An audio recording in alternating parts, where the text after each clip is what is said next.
Inside the White House Situation Room, the message from President Donald Trump has been blunt and unmistakable. If the United States strikes Iran, it must be swift, it must be decisive, and it must not become another long, grinding war.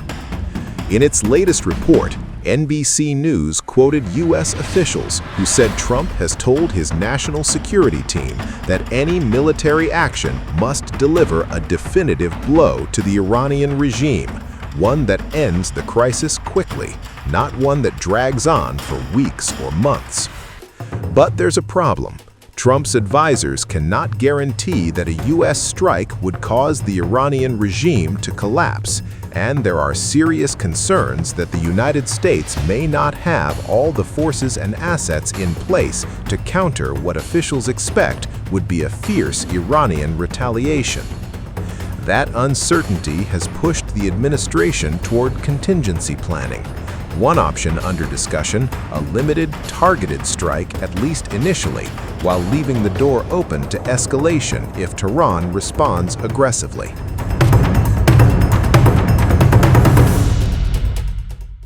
As of Wednesday, no final decision was made. Publicly, Trump has continued to signal resolve.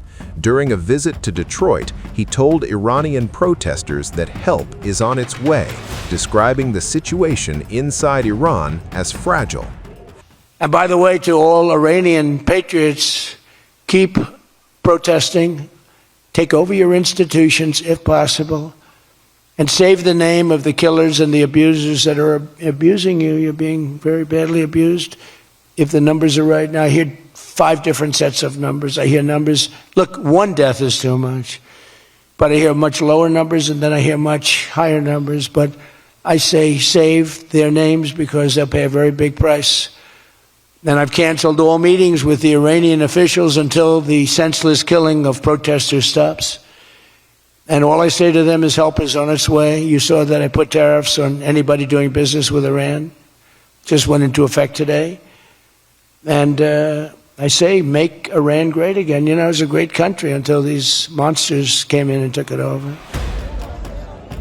Then, in the Oval Office, Trump revealed what he said was new intelligence, that Iranian authorities had stopped killing protesters and halted plans for executions, 2 red lines he had warned could trigger U.S. military action. When asked if military action was now off the table, his answer was cautious. We're going to watch and see what the process is. Mr. President, on Iran, you said that the killing has stopped. Who told you that the killings have stopped there? And if it's the Iranian regime? We have been informed by very important sources on the other side, and they've said the killing has stopped and the executions won't take place. There was supposed to be a lot of executions today, and that the executions won't take place. And we're going to find out. I mean, I'll find out after this. You'll find out. But we've been told on good authority, and I hope it's true. Who knows, right? Who knows? We've seen the body bags, so how do you trust them? No, you've seen that over the last few days, and they said people were shooting at them with guns, and they were shooting back, and, you know, it's one of those things. But they told me that there'll be no executions, and so I hope that's true. Does this mean military action is now off the table against Iran? Well, we're going to watch it and see what the process is, but we were given a very good statement by people that are aware of what's going on. Are they still considering military actions? When they say no executions, everyone is talking about a lot of executions were taking place today. We were just told no executions. I hope that's true. That's a big thing. Yes, but Behind the scenes, however, officials say Trump remains prepared to act. He has repeatedly promised Iranian protesters that the U.S. would intervene militarily if necessary to help topple the regime, and sources say he is ready to follow through.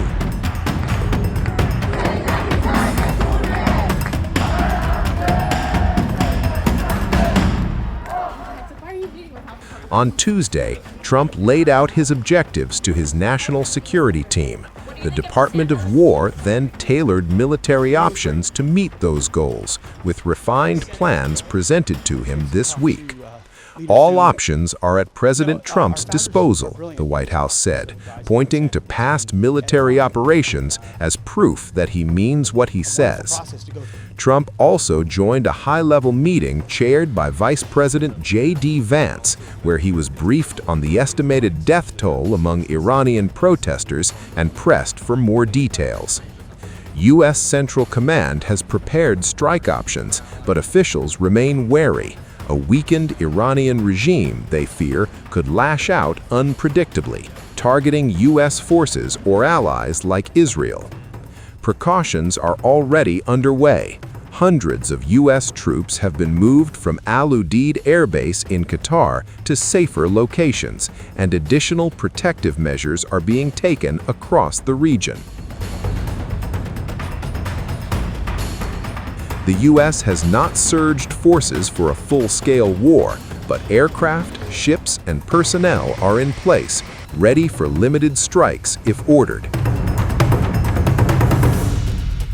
As Iran trembles and Washington weighs its next move, the question remains: will Trump strike hard and fast, or step back from another devastating Middle East war? Activists say at least 2,000 people have been killed in a crackdown on nationwide protests in Iran. These activists warn that this death toll is likely to rise even higher, making it the most violence that Iran has seen since the years around its 1979 Islamic Revolution. Iranian state television did acknowledge these deaths. They read an official statement that said Iran had offered many martyrs to God without elaborating. But even that acknowledgement just shows just the breadth and the scale of the violence that struck the country. We know this because telephones turned on today in Iran. People with mobile phones were able to call internationally for the first time. Now the rest of the world can't call into Iran, and the internet remains shut down for the outside world there. And text SMSing, witnesses say, isn't working. They also described a really tense scene on the streets with anti-riot police as well as members of the Revolutionary Guard's all-volunteer besiege force still visible at major intersections. All this comes as U.S. President Donald Trump had threatened to attack Iran if it killed peaceful protesters. Iranian Foreign Minister Abbas Araghchi had been trying to say that he was still in touch with American officials, but Trump today offered a message online which he said help was on the way for Iran without elaborating. That just raises the chances, potentially, of a U.S. strike that could cause more tensions in the Middle East.